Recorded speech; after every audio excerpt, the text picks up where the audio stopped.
And for all of our Theatre Art Life podcast listeners, we have an announcement to make regarding the Theatre Art Life podcast. We are inviting a new podcast co-host to join us on our interviewing adventures around the world, and her name is Kat Landry. She'll be joining us very soon in upcoming podcast recordings, and we're really excited to have her as part of the interview gang. So Kat is a stage manager and a production manager from the United States with a love for many forms of live entertainment. She has experience in theatre, circus, dance, theme parks, cruise ships, concerts, and international mega events. Since completing her work as a production manager on the World Expo in Dubai, she's joined Cirque du Soleil's Alegria tour and can now be found calling shows under the big top in South Korea and Japan. Kat is passionate about cross-cultural collaboration and being a resource for other young female leaders. She is grateful to have built a career doing her favourite thing in the world, all over the world. Kat is a proud graduate of the Carnegie Mellon School of Drama and a certified project management professional. So we're really excited to have Kat join us, and stay tuned to hear her on the airwaves. I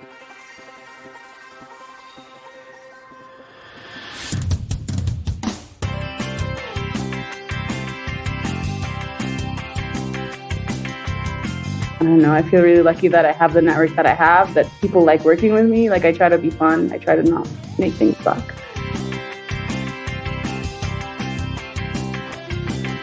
I really love the people. Like, I feel like everyone's really open and cool. And like, when we stopped working during the pandemic, that's what I miss the most. Like, seeing my friends and creating with them. I think that the creative person never leaves. You just have to like let it breathe a little bit. Hello, and welcome to the Theatre Art Life podcast. Sponsored by Harlequin Floors, world leader in floors, stage systems, and studio equipment for the performing arts. The Theatre Art Life podcast puts the spotlight on those who create live entertainment around the world, the culture creators, the backstage masters. My name is Ana Aguilera. And my name is Anna Robb. On this episode, Alexandra Marcela Vásquez Dheming talks about her career as a lighting designer and production manager. Alex is a lighting designer and production manager from San Salvador, El Salvador, based in New York City. She's known for her work with Big Dance Theater, Nélida Tirado, Calpulli Mexican Dance, Ariel Rivka Dance, New York Theatre Ballet, Vanaver Caravan, Jacob's Pillow Dance, Lincoln Center, Center for Performance Research, Performance Space New York, Dance Manager Collective, Rattlesticks Theater, Museo del Barrio, the Tank NYC, Dutch Kills Theater Company, Playwright Horizons, Hypokrit Productions, and Theatreworks, among others.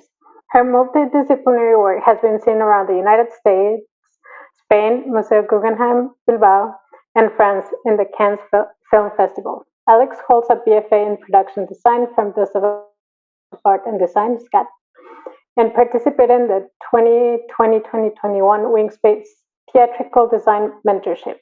Is a Stagecraft Institute of Las Vegas alumna and is a recipient of the Playwright Realm's inaugural International Theatermakers Award.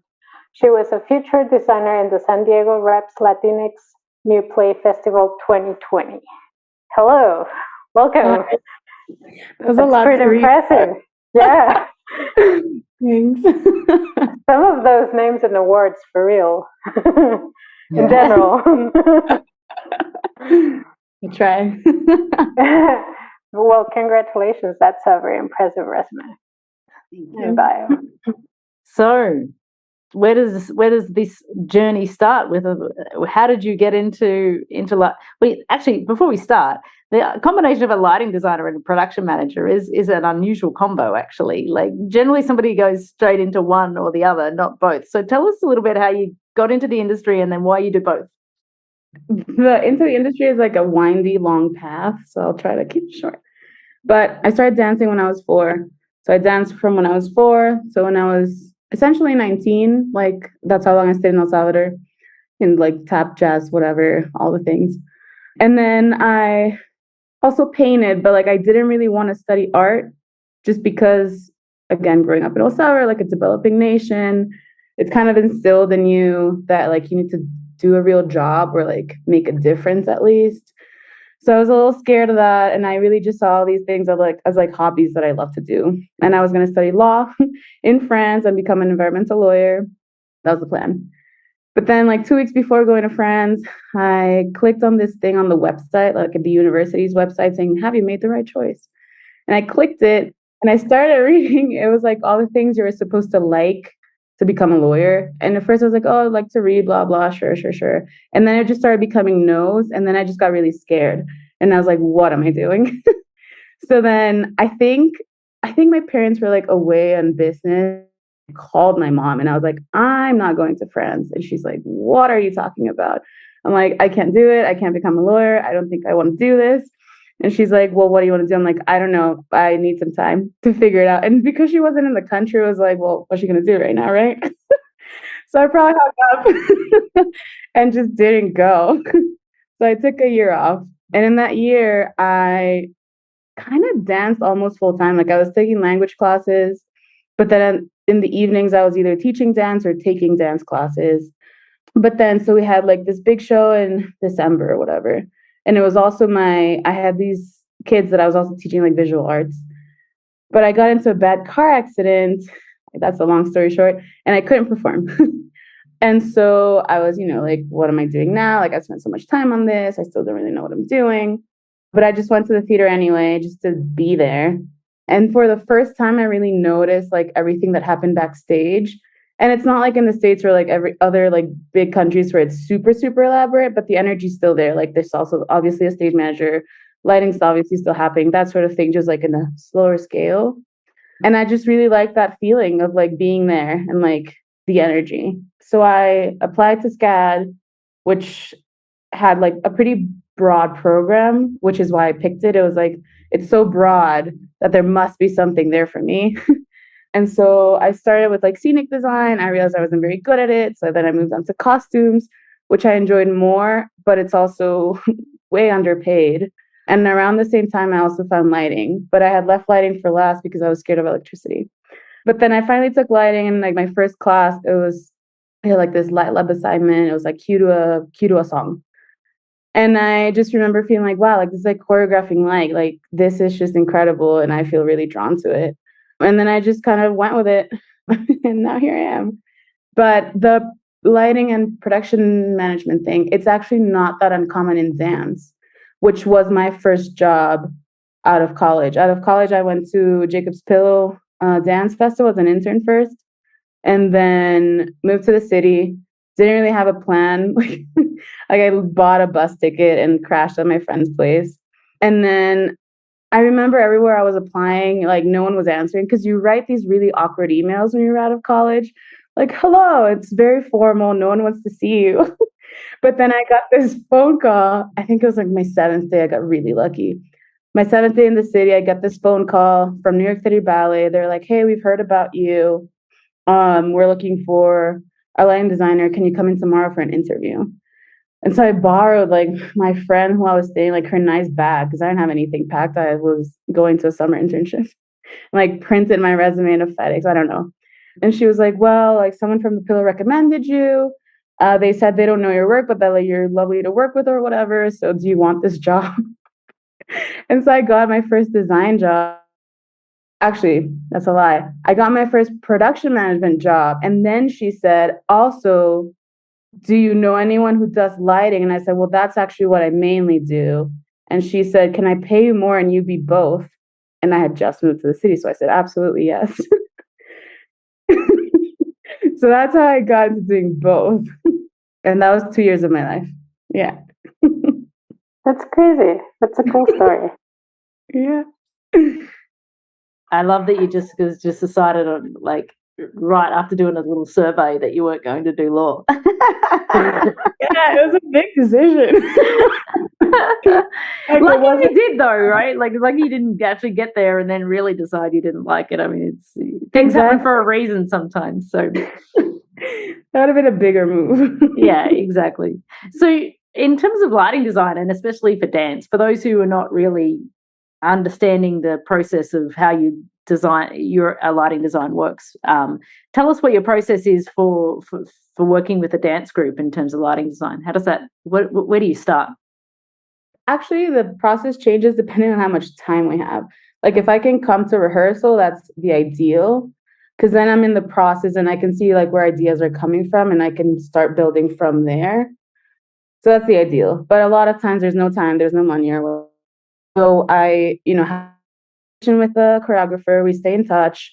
I don't really go see a rehearsal until we're close to the show, or I get videos. I'm getting like video updates so I can keep up with what's going on. And then mostly in dance, it's very emotion based. Like, I guess I'll use two different examples. I recently did something with Ariel Rivka, and then I also did something with Nélida Tirado. And those are pretty recent, but they're very different processes. Because for Ariel, it was just like emotion based. She showed me a new piece. We actually didn't talk about it until we had seen it. And she's like, "What do you think?" And then I was just like, well, this is everything that came to mind. And then we could go from there. But then with Nelly, she just told me the entire story about her piece. It's like a self-reflection. She's Puerto Rican, born in the Bronx. She does flamenco and salsa. And it's very like a story. And so for that, it was like, let's develop the narrative and how every piece can work there. But once we're done with like the themes, I guess, yeah, I mean, I'll start just like creating a light plot based on like what I think it should look like.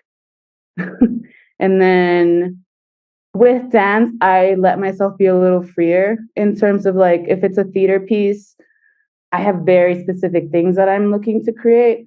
But with dance, I sometimes just go with like, this is what it should feel like. These are like the colors I'm thinking. But once we're in tech, I kind of just like go and do what feels right.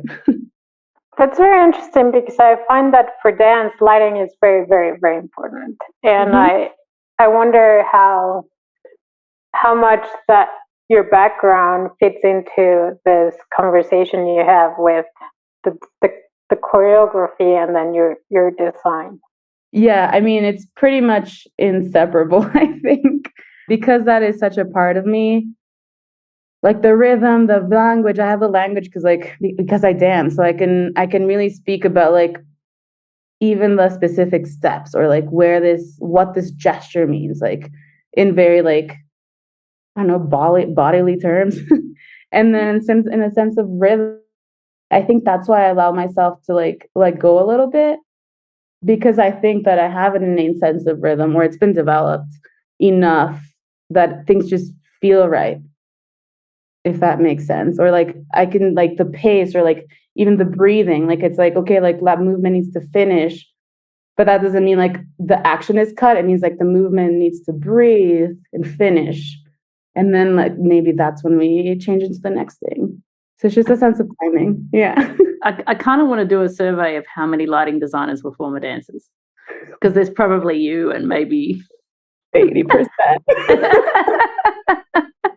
No, but it's really interesting because I've never really thought about that's really, I would like to see your work in real life, because that probably plays out in your work, and that is a unique avenue to bring lighting design to the stage, having had that experience. So, I think that's awesome, really, when you think about it.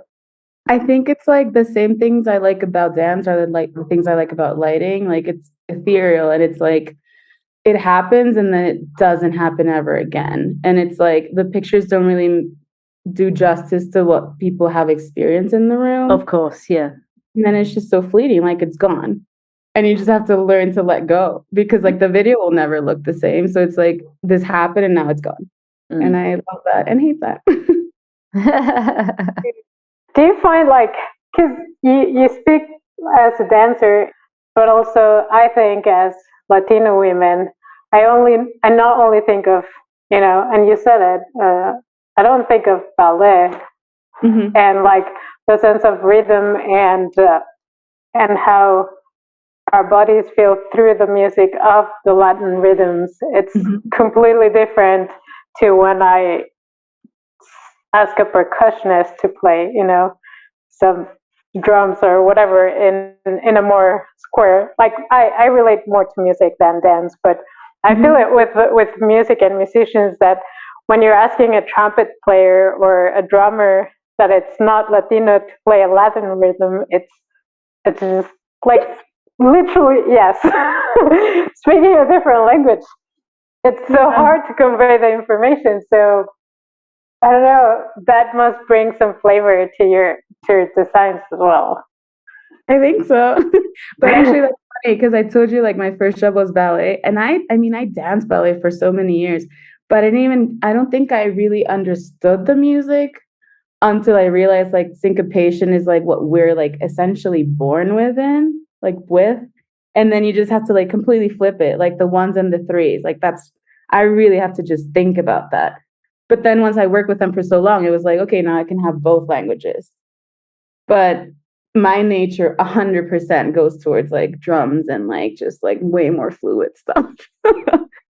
It's really funny that you say that because I don't know if we ever really think about how that cultural, I mean, we always say on face value, yes, there's certain cultural things that you bring to an artistic piece, but then how you utilize that and how you create with that, and that just brings the argument for making the most multicultural groups of people to work on a piece of art, right? Because it's just more ingredients to play with, to bring together. Your palette. Yeah. And I mean, it's actually data proven that it doesn't have to be in our industry, but it's proven that multicultural teams or diverse teams actually perform better. And when you think about it in that way, it actually makes sense because you're just bringing not only a whole different cultural background and upbringing and heritage into one melting pot, and there lies in wonderful possibilities, right? Yeah. It's awesome. So you have an interest also we've got a note that you've got an interest in sustainability as well. So how does that apply to your work, and how do you see that? So I think it really becomes like a personal ethos thing. Like once you start thinking in terms of systems, like things don't just happen. Like things aren't just like, boom, this happened. It's like raw materials have to be sourced, and then like it has to be made, and then like the labor laws, and then like the transportation, then packaging. Like there's so much to all of it that once you start seeing everything in that way, or you just kind of like automatically apply it. So like it can be like really tiny things, like I don't know, being conscious of like perishables, like you gaff tape, or like what are the ones I hate? The tie, the plastic ties. Okay. Zip ties. I hate those. Oh my God. There's different words. We say cable ties, use zip ties. Okay, yeah, zip ties. I hate that. And it's just like, it's not just because like you'll get cut really badly, but like in a sustainability way, like it's just little plastic, and like you're making just more plastic waste, or like water bottles. But then like, I beg to differ on zip ties, right? I mean, because if you're doing a permanent install, yes. What do you need it for? Like, can it tie with a tie line? Sure. And then you can even strike. The strike is faster if you need to strike.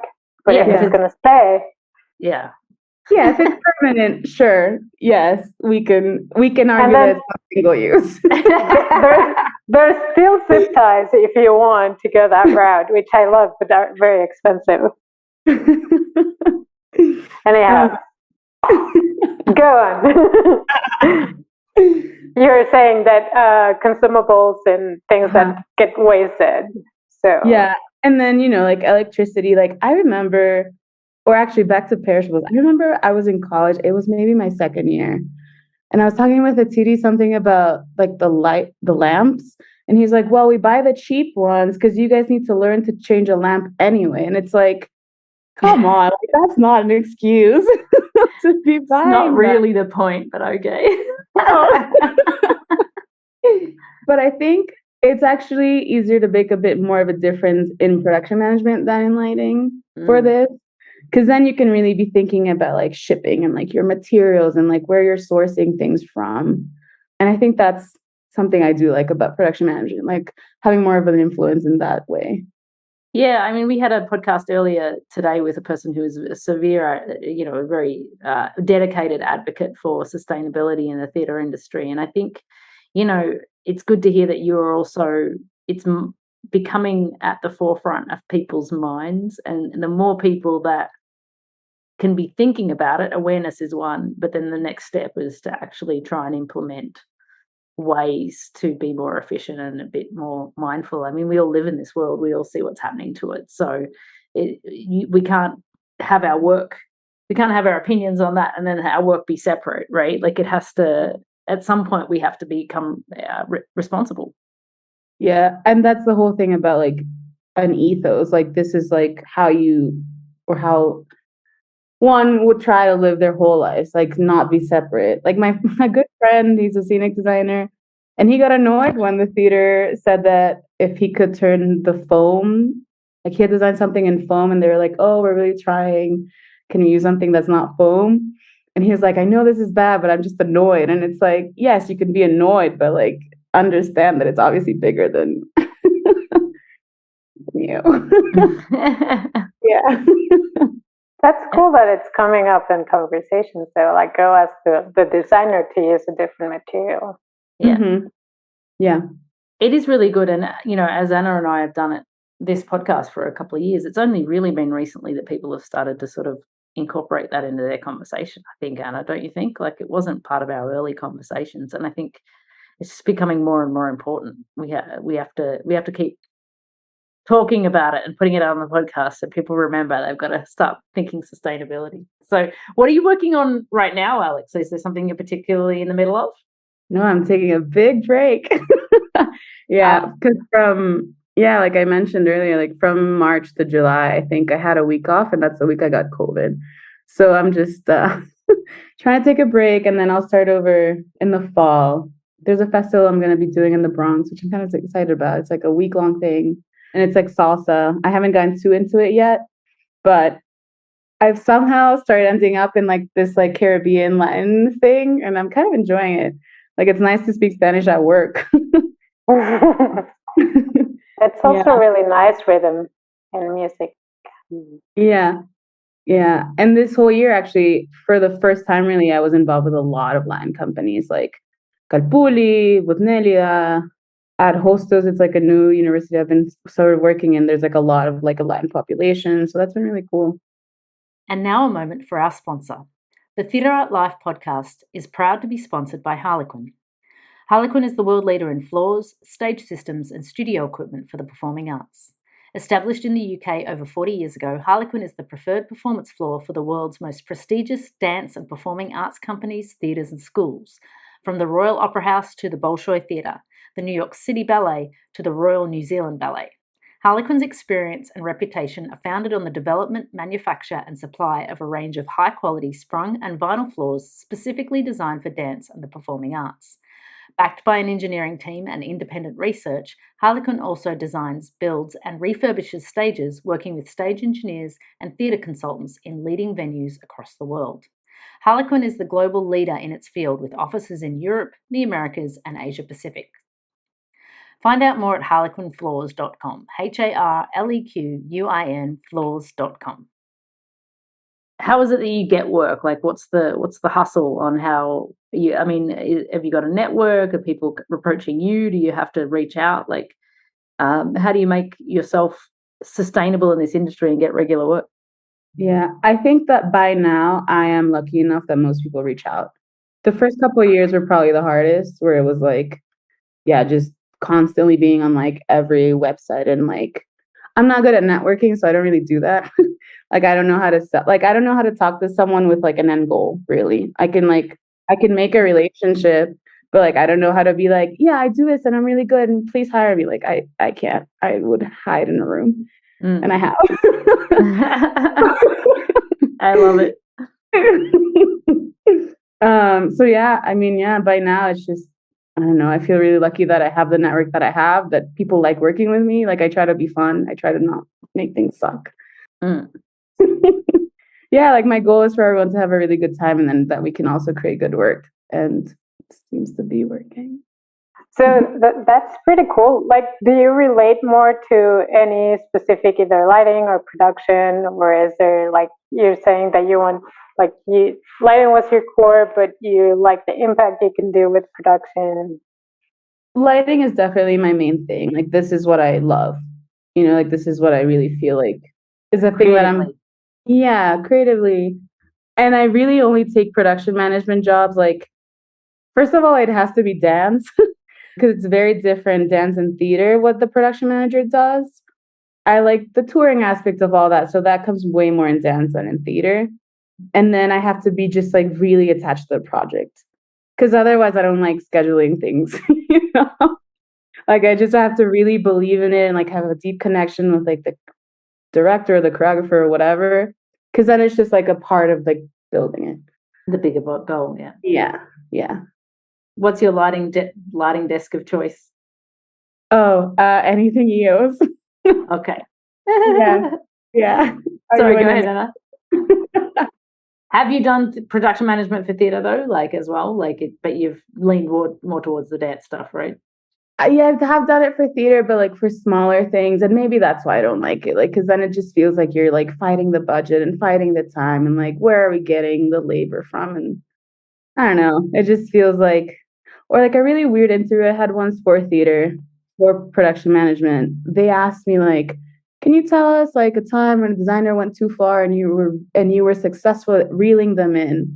And like that's not how I like to approach production management. Like I don't want to be the no person. Like that's horrible. Like I want to be the person. Very interesting question to ask in an interview. Right? I think we both knew that it wasn't going to work, and we just stayed in the interview out of like courtesy, polite to hang up. But yeah, like if I'm PMing, like I want to be the person coming up with solutions, not being like, no, you can't do that. Mm. And in my experience, it seems that theater is a little bit more of like, no, you can't do that. Do you ever like a project or a dance show or something that you want to do in the future that you really, really want to take on? Like something that's not happening, you mean? Well, something that you'd like to do in the future. Like, is there something like what would be your dream project or something? Yeah, what's your dream project? I feel like that's always evolving. Like I don't know. I know like some people are like, oh, I want to do Broadway. And like that will be nice in the future, but that's not, I don't know how to really say that. Like right now I had a dream project where it was actually that Nelly show where it's like, it's a Latin group. It's like everyone's from mixed cultures. It's both art and theater. It's telling an important story. I was with them from the beginning. I was hired as a lighting designer and became the production manager as well. And then we didn't open there, but we performed at Jacob's Pillow, which was like home base for me. So like that was like a dream project, but I feel like dreams can change and evolve.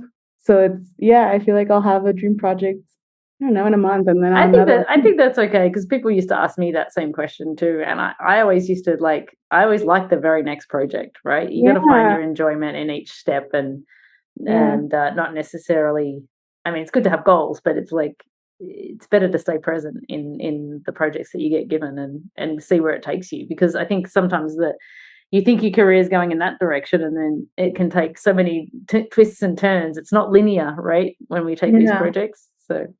Yeah. And also, what do you do once you like do your dream? Like you die? Gotta set another goal then, Alex. Another one, next one. So dramatic. And then you die. I know, where are we from? We're from dramatic people. I love it. Do your dream job, then you die. That's it. What's your favorite thing about your job?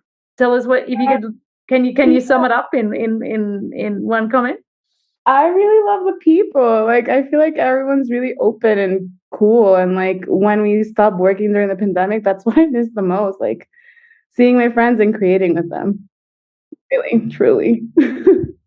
That's pretty cool. I have a quick question before we ask the other one, the standard after.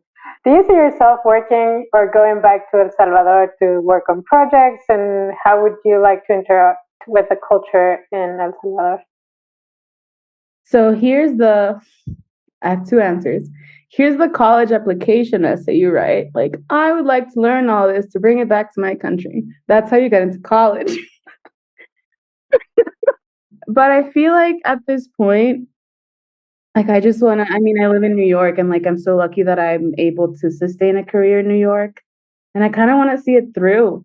Like I would love to go back and like, I don't know, maybe do workshops or like something like that, or do like little projects, but I don't think I'm really gonna move back. Well, no, I was thinking in that sense, is there a way that you see yourself interacting with your home culture? Probably. I mean, I still have, because I grew up dancing, like some of those people have stayed in the industry. So I think that there is a chance for collaboration there. It is a lot about time though, like that's mainly the issue. And also like immigration processes in the US, like there's like things I have to like do to keep my visa, and like sometimes those things don't give me time, to do other projects. So maybe in a future where like immigration's a little easier. Yes. If that ever happens. Right. Yeah, well, that's also true. It's a good question, Anna, because I think like it's also, if you ask me the question, would you ever go back to Australia? And it's like, I don't know the answer to that question. I have lived there for like 17 years now, and it's like, you're a different person, right? Yeah, like you don't fit. Yeah, my life is different there, and once you become an expatriate and you live that life and you adapt and change, like you said, you're not the same person when you left. So yeah. I went back for the pandemic for 10 months, and it was like a really weird culture shock because I had never been an adult there. So I left when I was 19. I went back when I was 29, and it was like, whoa, like very strange. Very, very big changes to my person. So one of the other questions we always ask our podcast guests is, if there was one thing that you could change about the industry or your job, what would it be? So I actually like wrote about this because I write a lot. I do think like a big thing is learning to take breaks. And I think that a lot of time that just comes from like, job insecurity, or like we don't get paid enough. But it is also tied to, I know that I do, and I know that a lot of my peers do, like you attach your like identity to your work. And so sometimes it feels a little scary to like not produce, because you're like, well, then what am I doing? But I think it's so important to take a break, because then it's like you allow yourself not just to like take care of your body, take care of your mind, like, but you're also letting yourself live. And like, how can you create if you're not living? Or like, how can you create if you don't have time to like process the things that you're living? So even, okay, right now, I told you I'm in on vacation. The first 2 days I was going insane. Like, what am I doing with myself? But then you just, I don't know, like I started writing, I started painting, I started like dancing again. It's like, I think that the creative person never leaves. You just have to like let it breathe a little bit. And I don't know, where are you at actually? Both Annas, like where do you work? I live in Hong Kong, but I'm currently in Las Vegas. Yeah. And I'm in a constant transition. She was in Las Vegas. She's currently in Mexico. She may be going to Dubai, but she might be going on a cruise ship. We don't know yet. Wow. But so you're both familiar with like the whole American, like you have to overwork and like you can only make things. Oh yeah, I'm Australian. I'm the kind of person that wants to go on vacation for 6 months. So like it's hard for me to be here. And but it has to be, I feel like it has to come from within, because no producers are gonna be like, oh yeah, take time off. Like this really has to come from us. Like we just have to advocate for ourselves and like make sure you get what you need, and like destroy the whole the show must go on, because like it really doesn't, not always. Well, I wrote a piece on how does the show must go on, like and it's true, not always should go on, but yeah, no, I agree, and that's one of the reasons why I left the US. I was like, do I really need this? Like, is this something, is this building on my career, on the lifestyle I want, on the person I want to be?